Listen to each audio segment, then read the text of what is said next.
ការធ្វើឲ្យ technology យើងកាន់តែ simple ធ្លាប់ឮពាក្យហ្នឹងឯងបងប្អូនសិស្សនិស្សិតដែលយើងស្រាវជ្រាវយើងជាវិស្វករយើងដឹងថានៅក្នុងការគិតរបស់យើងមានភាពស្មុគស្មាញខ្លះពីព្រោះអ្វីដែលយើងមានគឺជា logical thinking ដែលយើងរៀនពីសាលាមកគឺមានភាពស្មុគស្មាញច្រើនអញ្ចឹងនៅពេលដែលយើងបកប្រែភាពស្មុគស្មាញពីបច្ចេកទេសពី mathematics ពី algorithm ពីភាពស្មុគស្មាញទាំងអស់នោះឲ្យคล้ายទៅជារឿងវាសាមញ្ញងាយស្រួលប្រើប៉ុន្តែសួរថានៅពីក្រោយភាពសាមញ្ញនៃ solution របស់យើងធ្វើការច្រើ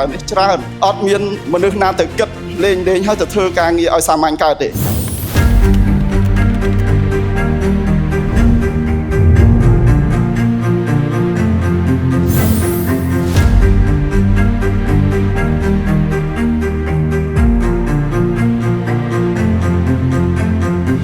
អ្វីដែលយើងត្រូវធ្វើការយល់ដឹងគឺជាការប្រែប្រួលបច្ចេកវិទ្យាពីប្រព័ន្ធបណ្ដាញចែកចាយមួយដែលវាមានលក្ខណៈបុរាណត្រូវតែជំរុញវាទៅជា smart grid ហើយ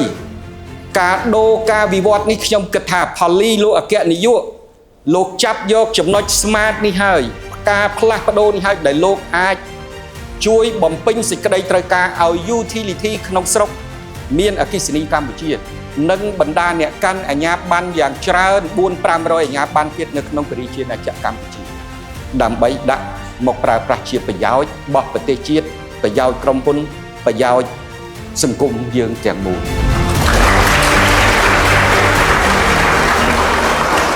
មុននឹងយើងធ្វើបាន technology ដែលចេញពីការងារគិតជា adaptation រហូតដល់ creation រហូតដល់ application និងឥឡូវហ្នឹងយើងបន្តគិតទៅបន្ថែមទៀតដើម្បី transform ការគិតហ្នឹងឲ្យคล้ายទៅជា real world application ដែលបងប្អូនចង់ឃើញណាថាមូលហេតុអីដែលនាំឲ្យពួកយើងអាចគិតបានមូលហេតុអីដែលនាំឲ្យយើងអាចប្រមូលគ្នាមកធ្វើកិច្ចការងារសំខាន់មួយបានហើយតើការជំរុញរបៀបម៉េចដើម្បីឲ្យ utility គាត់ជឿទុកចិត្តថា advanced technology ដែលបង្កើតដោយ local engineer អាចប្រើប្រាស់បានដូចដែលបច្ចេកវិទ្យាពីប្រទេសជឿនលឿនមួយចំនួនដូចគ្នាយើងអត់ដែលធ្លាប់ឮថា technology advanced technology និង cutting edge ទាំងអស់ហ្នឹងកើតឡើងនៅក្នុង developing country in Southeast Asia សឹងថាអត់មានហ្មងអញ្ចឹងហើយយើងធ្លាប់ឮតែប្រជាជនអាស៊ានយើងធ្វើកិច្ចការងារតាក់ទងមួយ configuration customize solution និង back up ទៅលើការងារអន្តរជាតិច្រើនមែនទែនកម្រណាស់ដែលយើងធ្វើកិច្ចការងារពី A to Cគិតឲ្យคล้ายទៅជា technology ហើយបង្កើតឲ្យទៅជា real world application ដែលយើងអាចយកទៅដាក់ជាមួយនឹងប្រព័ន្ធ power grid ហេតុអីបានយើង implement tool internet of things ដែលជា DRC series ចូលទៅប្រព័ន្ធ power grid ហើយតើការអនុវត្តនិង monitor ទៅលើប្រព័ន្ធ grid នោះមានភាពស្មុគស្មាញយ៉ាងម៉េចខ្លះឆ្លងកាត់អីខ្លះមាន story យ៉ាងម៉េចខ្លះអញ្ចឹងហើយការងារទាំងអស់ហ្នឹងហើយដែលបងប្អូនជាវិស្វករគឺត្រូវចាំបាច់ត្រូវតែដឹងពីព្រោះសម័យនេះហើយគឺគ្រប់គ្នាមានព័ត៌មាននៅក្នុងដៃទាំងអស់អញ្ចឹងអត់មានអីពិបាកដែលដូចកាលពី20-30 ឆ្នាំមុនយើងពិបាកក្នុងការ research យើងខ្វះតាំងពីអគ្គិសនីយើងខ្វះតាំងពីអ៊ីនធឺណិតឥឡូវហ្នឹងថ្នាក់ដឹកនាំលោកបានយកចិត្តទុកដាក់ធ្វើឲ្យប្រព័ន្ធ power grid ហ្នឹងកាន់តែ reliable និង sustainable រហូតដល់ greenable energy បង្កើតឡើងរហូតដល់ 60-70% នៅពេលបច្ចុប្បន្ននេះហើយយើងកាន់តែអភិវឌ្ឍប្រព័ន្ធ grid របស់យើងឲ្យកាន់តែ reliable និង sustainable ដែលយើងអាច implement tool technology និង cutting edge ច្រើនបន្ថែមទៀតដើម្បីធ្វើយ៉ាងម៉េចឲ្យ grid របស់យើង reliable sustainable និង make benefit ច្រើនទៅដល់ power consumer ទៅដល់ investor ទៅដល់ utility ខ្លួនឯងនិងទៅដល់ government យើងទាំងមូលផងដែរជាពិសេសគឺការ research របស់បងប្អូនតែម្ដងការធ្វើឲ្យ technology យើងកាន់តែ simple ធ្លាប់ឮពាក្យហ្នឹងឯងបងប្អូនសិស្សនិស្សិតដែលយើងស្រាវជ្រាវយើងជាវិស្វករយើងដឹងថានៅក្នុងការគិតរបស់យើងមានភាពស្មុគស្មាញខ្លះពីព្រោះអ្វីដែលយើងមានគឺជា logical thinking ដែលយើងរៀនពីសាលាមកគឺមានភាពស្មុគស្មាញច្រើនអញ្ចឹងនៅពេលដែលយើងបកប្រែភាពស្មុគស្មាញពីបច្ចេកទេសពី mathematics ពី algorithm ពីភាពស្មុគស្មាញទាំងអស់នោះឲ្យคล้ายទៅជារឿងវាសាមញ្ញងាយស្រួលប្រើប៉ុន្តែសួរថានៅពីក្រោយភាពសាមញ្ញនៃ solution របស់យើងធ្វើការច្រើនអត់មានមនុស្សណាទៅគិតលេងហើយទៅធ្វើការងារឲ្យសាមញ្ញកើតទេគ្រប់ចំណុចទាំងអស់ពីការ design រាប់ចាប់ពីវិស្វករអគ្គិសនី electronic software development ទាំង AI បងប្អូនរហូតដល់ big data រហូតដល់ graphic design digital marketing គ្រប់ platform ទាំងអស់ត្រូវបញ្ចូលគ្នាធ្វើយ៉ាងម៉េចឲ្យកម្មវិធីនិងការ design របស់យើងមានលក្ខណៈ professional សម្រាប់ទៅ user ឲ្យគាត់ គិតថាវាជា user friendly មួយដែលអាចងាយស្រួលក្នុងការប្រើប្រាស់គឺយើងអត់យកភាពស្មុគស្មាញទៅឲ្យ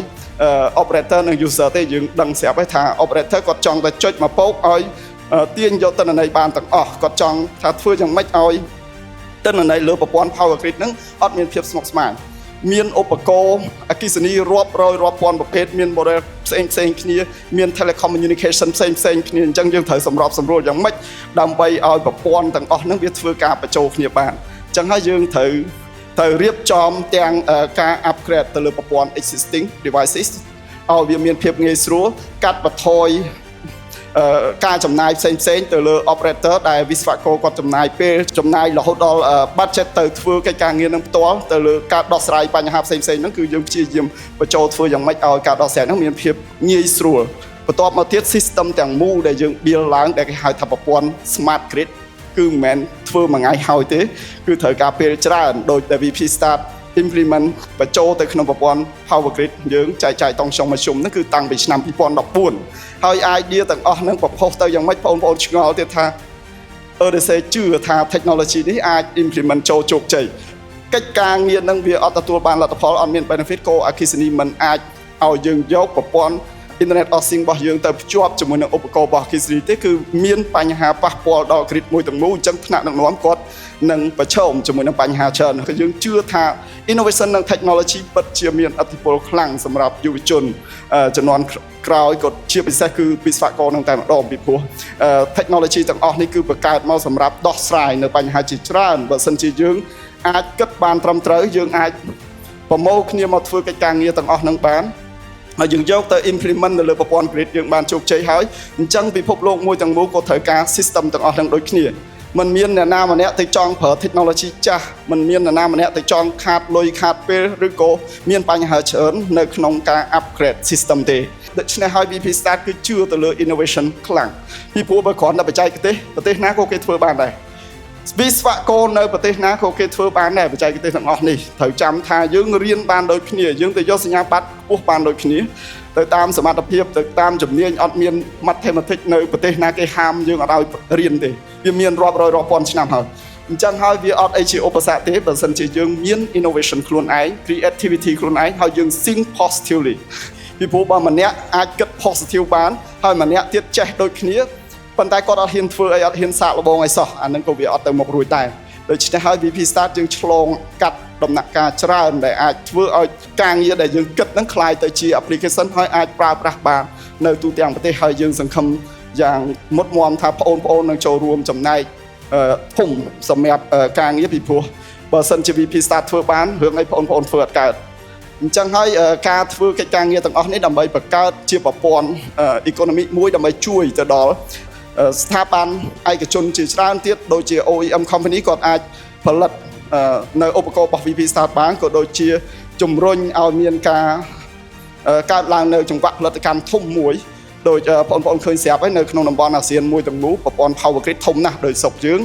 មានតែប្រមាណមេហ្គាវ៉ាត់ចុះអាស៊ានមួយទាំងមូលប៉ុណ្ណាអញ្ចឹងតម្រូវការច្រើនណាស់ទាំងអាហ្វ្រិកាទាំងអីនោះគឺត្រូវការ Internet of Things នេះដើម្បី implement ទៅលើប្រព័ន្ធចែកចាយតុងខ្ញុំមធ្យមហើយចុងក្រោយក៏សូមអរគុណដល់បងក៏ដូចជាបងប្អូនទាំងអស់សូមអរគុណ